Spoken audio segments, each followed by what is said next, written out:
আসসালামু আলাইকুম সুপ্রিয় শিক্ষার্থীরা, কেমন আছো তোমরা? আশা করি সবাই ভালো আছো, সুস্থ আছো এবং নিরাপদে আছো।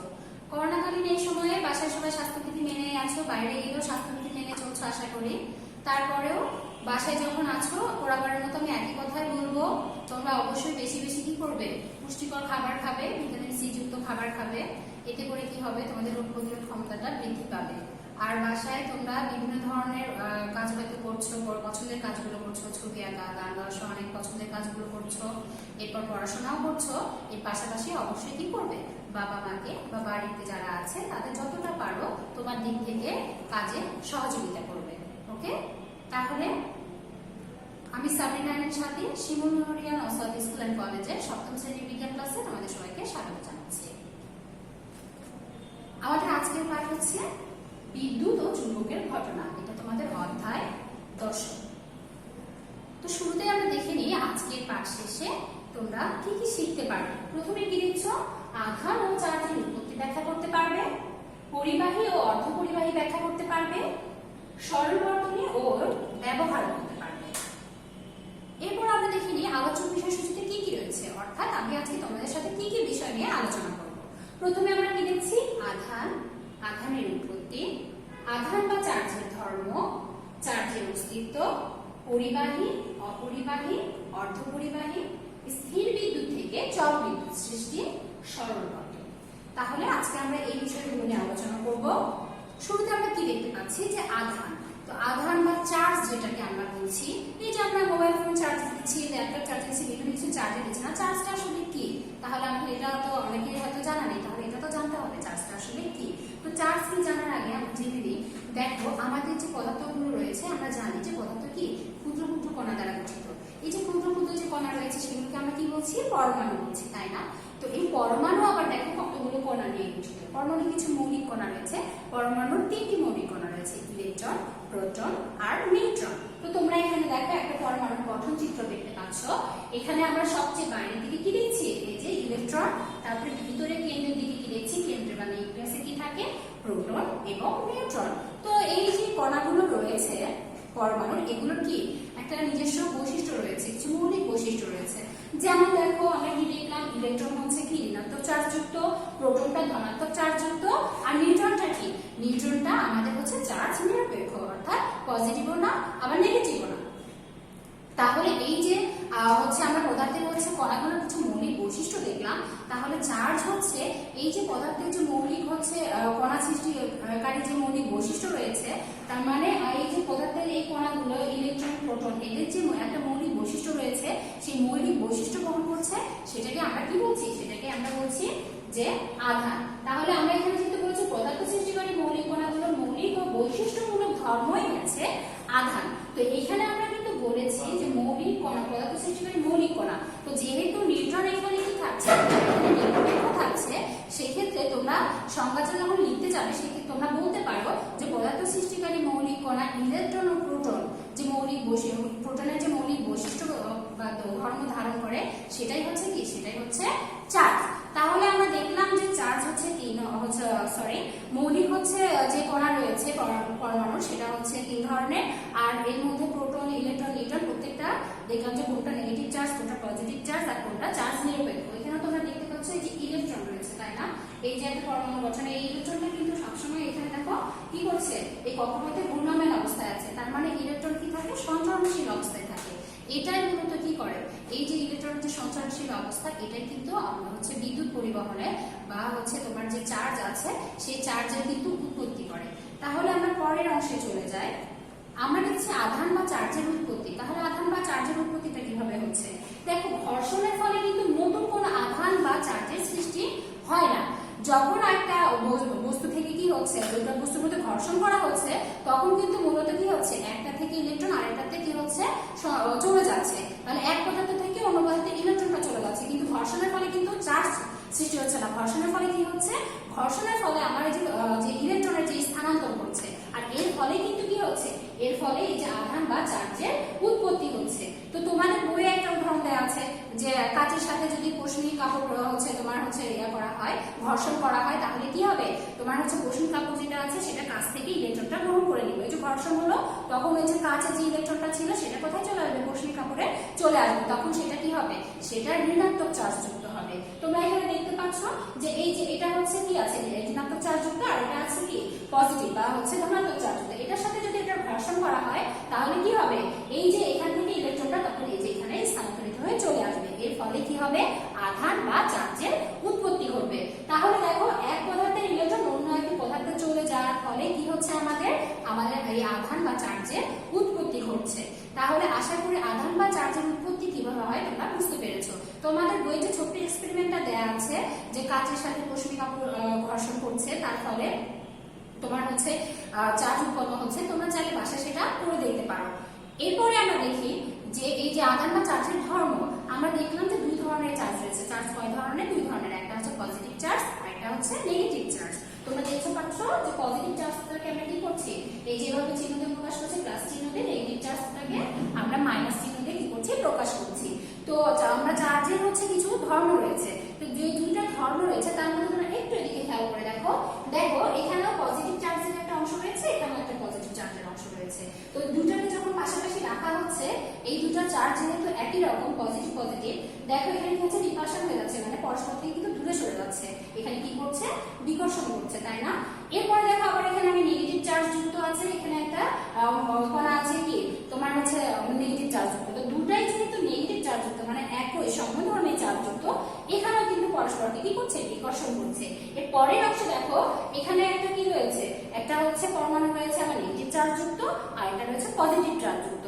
এতক্ষণ কিন্তু সবাই দূরে দূরে সরে যাচ্ছিল, কেউ কারোর সাথে কাছাকাছি থাকতে চাচ্ছিল না, কারণ এই সময়গুলোতে কি ছিল, চার্জগুলো কিন্তু একই ধরনের ছিল। এখানে এসে কি হয়েছে দেখো, যখন বিপরীত ধর্মী চার্জ এসেছে তখন কিন্তু পরস্পরের সাথে লেগে গেছে। তার মানে আমরা কি দেখলাম, এখান থেকে কিন্তু মোটামুটি আমরা চার্জের যে ধর্ম সেই ধর্মের ধারণা পেলাম কি, যে সমধর্মী যদি চার্জ হয় পরস্পরকে কি করবে, বিকর্ষণ করবে, আর যদি বিপরীত ধর্মী চার্জ হয় পরস্পরকে কি করবে, আকর্ষণ করবে। তাই তোমাদের যদি বলা হয় চার্জের ধর্ম লিখো, তখন তোমাদের এই দুটা বাক্য সুন্দর করে গুছিয়ে লিখতে হবে। আশা করি তোমরা এটা খুব ভালোভাবে বুঝতে পেরেছো। এখন দেখো এই যে চার্জের যে অস্তিত্ব রয়েছে, এটার জন্য তোমাদের ছোট বইয়ে ছোট্ট একটা এক্সপেরিমেন্ট দেওয়া আছে। এই এক্সপেরিমেন্টটা হয়তো এই সপ্তম শ্রেণীতে ওঠার আগেও তোমরা অনেকে করে দেখেছো। তোমরা এখানে দেখতে পাচ্ছ ছবিতে কি রয়েছে, ছবিতে একটা দেখতে পাচ্ছ চিরুনি, আর এখানে ছোট ছোট কিছু কাগজের টুকরো রয়েছে। তো কি হচ্ছে, আমার চিরুনিটাতে কিন্তু নরমালি তখন কোনো চার্জ থাকছে না। আমি যখন কি করছি, একটা পশমি কাপড় বা উলের কাপড়ে আমি কি করছি, যখন আমি ঘর্ষণ করবো চিরুনিটাকে, তখন কি হবে, এই চিরুনিতে দেখো এই যে ঋণাত্মক চার্জ যেটা থাকবে, এই যে পশমি কাপড় বা উলের কাপড়ের থেকে ওই পরমাণু থেকে কি হবে, ঋণাত্মক চার্জটা যে ইলেকট্রনটা আছে সেটা কোথায় চলে আসবে, এই তোমার চিরুনিতে চলে আসবে। আসার পরে এটা কি হবে, এটা ঋণাত্মক চার্জ যুক্ত হবে। তারপরে তুমি কি করবে, তুমি যে ছোট ছোট কাগজের টুকরো করে রেখেছিলে, তখন যদি তুমি ওই চিরুনিটা ওখানে ধরো, তখন দেখবে কি যে কাগজের টুকরোগুলো চিরুনি গায়ের সাথে লেগে যাচ্ছে। তার মানে কি, ওই যে ওখানে যে চার্জ উৎপন্ন হয়েছে সেটা আকর্ষণ করে ওটাকে কি করছে, ওটাকে কাছে টেনে নিচ্ছে। কিন্তু তুমি যখন চিরুনি ওই উলের কাপড় বা পশমি কাপড়ের সাথে তুমি ঘর্ষণ করনি, তখন কিন্তু ইলেকট্রনের কোনো স্থানান্তর ঘটেনি। তখন যদি তুমি ওই কাগজের টুকরো করে দাও, তখন দেখবে যে ওভাবে আকর্ষণ করে কাগজের টুকরো কিন্তু চিরুনির সাথে লেগে যাবে না।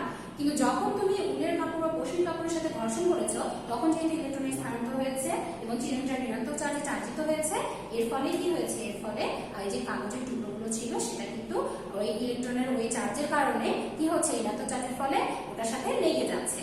তাহলে এটা থেকে আমরা কি পেলাম, এটা থেকে আমরা দেখলাম যে চার্জের অস্তিত্ব প্রমাণ করলাম। এই এক্সপেরিমেন্টটা কিন্তু খুবই সহজ, তোমরা যদি বাসায় এটা করে দেখো।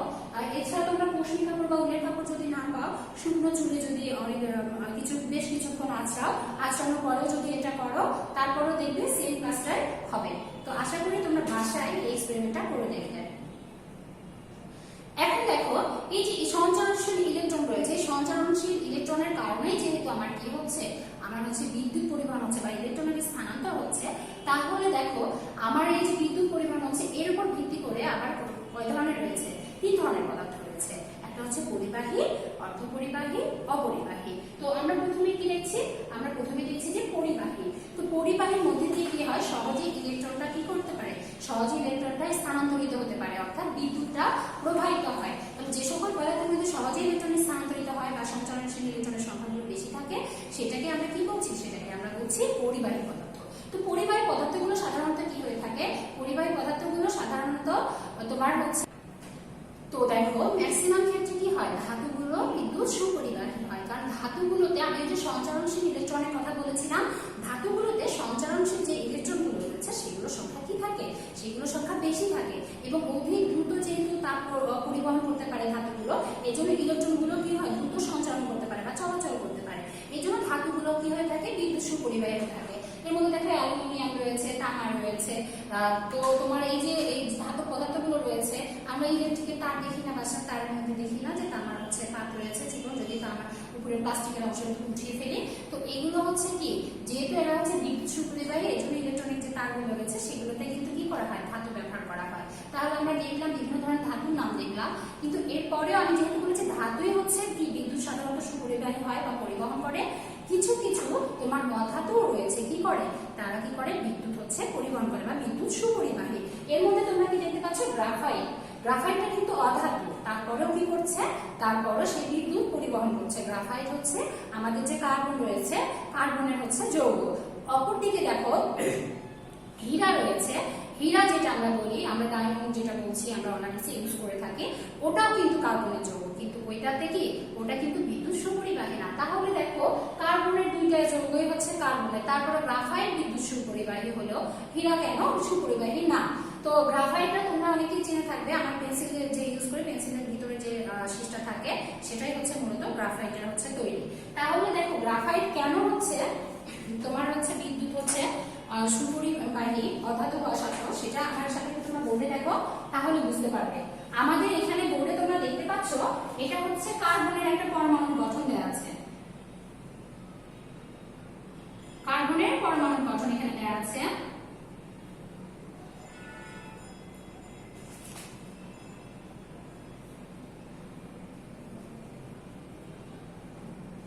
তো দেখতে পাচ্ছ এখানে কার্বনের পরমাণু গঠন দেওয়া আছে। তো আমরা জানি কি কার্বনের হচ্ছে 6টা হচ্ছে প্রোটন সংখ্যা রয়েছে কয়টি, 6টি, তাই না? তো এই যে পরমাণুর সংখ্যা যেহেতু 6, তো তার মধ্যে আমরা জানি যে প্রোটন আর নিউট্রনটা কোথায় থাকে, প্রোটন আর নিউট্রনটা থাকে এই যে পরমাণুর কেন্দ্রে। তোমরা এখানে দেখতে পাচ্ছ যে কেন্দ্রে কি রয়েছে, প্রোটন আর নিউট্রন রয়েছে। যে ধনাত্মক চার্জযুক্ত যেটা, সেটা হচ্ছে আমাদের কি, সেটা হচ্ছে প্রোটন, আর হচ্ছে নিউট্রনটা এই যে যেটা চার্জ নিরপেক্ষ। তো পরমাণুর এই গ্রাফাইটের ক্ষেত্রে হচ্ছে কি, কার্বনের যেটা হচ্ছে যৌগ গ্রাফাইট, সেখানে দেখো এই যে তোমরা বাইরের কক্ষপথে তোমরা 4টা ইলেকট্রন দেখতে পাচ্ছ।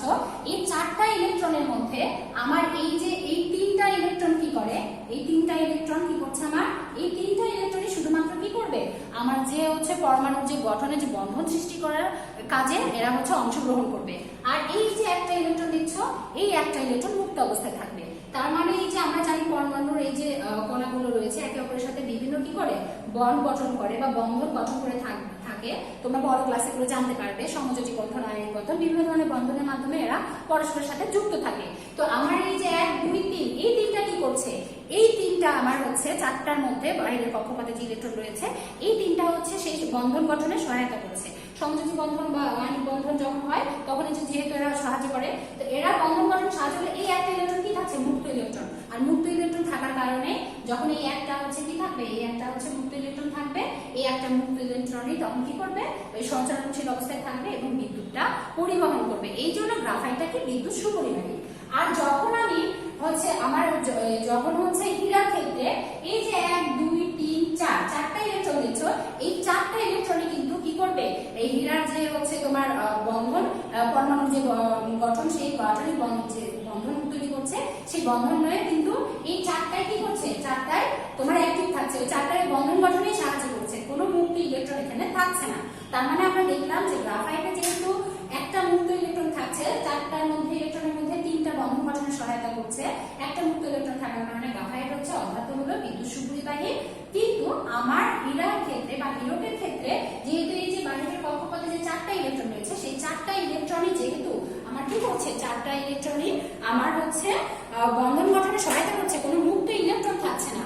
আর যেহেতু কোনো মুক্ত ইলেকট্রন থাকছে না, আর মুক্ত ইলেকট্রন বা সঞ্চারণশীল ইলেকট্রন ছাড়া কিন্তু বিদ্যুৎ পরিবহন হবে না। এর জন্য আমার হচ্ছে গ্রাফাইটটা অধাতু হওয়া সত্ত্বেও বিদ্যুৎ সুপরিবাহী হলেও আমার হীরকটা কিন্তু বিদ্যুৎ সুপরিবাহী না।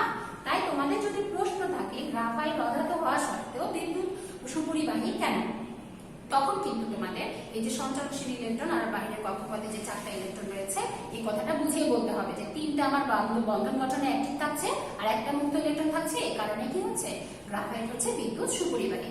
আশা করি এখান থেকে যদি তোমাদের আসে যে পরিবাহী কয়েকটা পদার্থের নাম বলো বা হচ্ছে পরিবাহী কাকে বলে, গ্রাফাইট কেন বিদ্যুৎ সুপরিবাহী অধাতু হওয়া সত্ত্বেও এই প্রশ্নগুলো আসলে তোমরা সুন্দর করে গুছিয়ে লিখতে পারবে।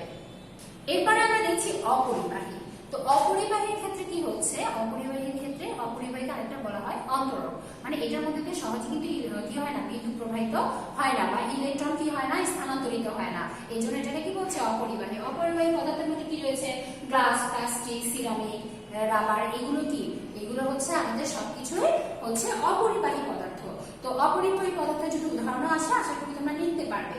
এরপরে দেখো বাতাসে কম আর্দ্রতা শোষক, তার মানে বাতাসে যে আর্দ্রতা থাকে, আমি যদি ধাতু পদার্থ যেগুলো আছে ওগুলো বাহিরে ফেলে রাখি, ওগুলোতে কি হবে, ওরা যেহেতু আর্দ্রতা শোষণ করে এজন্য কিন্তু মরিচা পড়ে যেতে পারে। কিন্তু আমি যদি এই অপরিবাহী পদার্থ যেগুলো রয়েছে, এখানে তোমরা যে উদাহরণগুলো দেখলে, এগুলো যেহেতু আর্দ্রতা কম শোষণ করে তাই কিন্তু এগুলো বাহিরের পরিবেশে থাকলেও কি হবে না, এগুলোতে মরিচা পড়বে না। তাই তোমাদের এই উদাহরণগুলো আসলে উদাহরণগুলো ভালো করে খেয়াল করবে। অনেক সময় উদ্দীপকেও থাকতে পারে, সেখান থেকে তোমাকে আইডেন্টিফাই করতে হতে পারে, বা এমসিকিউ থাকতে পারে।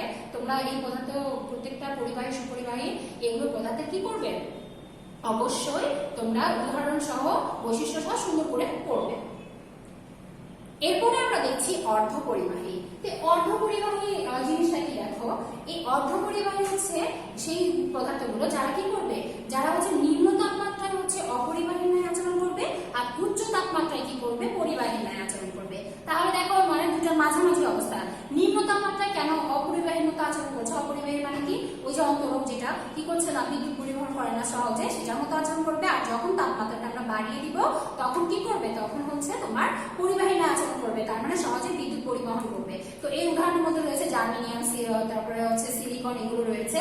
তোমরা এখানে কিছু চিত্র দেখতে পাচ্ছ না, এগুলোর সাথে হয়তো তোমরা যদি কখনো কোনো ইলেকট্রনিক যন্ত্রপাতি খুলে থাকো তাহলে কিন্তু এগুলো তোমরা খেয়াল করে দেখবে, ডায়োড থাকে, তারপরে রেজিস্টার থাকে, এই ছোট ছোট যে জিনিসগুলো থাকে এগুলোতে সব কিন্তু সিলিকন চিপ, এগুলোতে সবকিছুতে কিন্তু এই যে অর্ধপরিবাহী যে পদার্থগুলো রয়েছে সেগুলো ব্যবহার করা হয়। তো দেখো কেন আমার হচ্ছে অর্ধপরিবাহী উচ্চ তাপমাত্রায় পরিবাহী ন্যায় আচরণ করছে। যখন উচ্চ তাপমাত্রা মানে তাপমাত্রা স্বাভাবিক অবস্থার চেয়ে বাড়িয়ে দেওয়া হচ্ছে তখন কি হচ্ছে, তোমার এই যে যেটা অর্ধপরিবাহী রয়েছে এটা রোধটা কি, কোনো কিছু যখন আমরা বাধা দিয়ে রোধ করি সেটাকে আমরা বলছি রোধ। তো বিদ্যুৎ পরিবহনের সময় এই রোধটা যখন মানে বাধা প্রাপ্ত হয় না তখন কি হয়, রোধটা অনেক কমে যায়। আর এই যে সঞ্চালনশীল যে ইলেকট্রন গুলো রয়েছে তাপমাত্রা বৃদ্ধি পাওয়ার ফলে ওই ইলেকট্রন গুলো দ্রুত স্থানান্তরিত হতে পারে এবং সঞ্চালন করে। এই জন্যই কিন্তু যখন অর্ধপরিবাহীতে উচ্চ তাপমাত্রা দেওয়া হয় তখন এটা কি করে, এটা পরিবাহী ন্যায় আচরণ করে।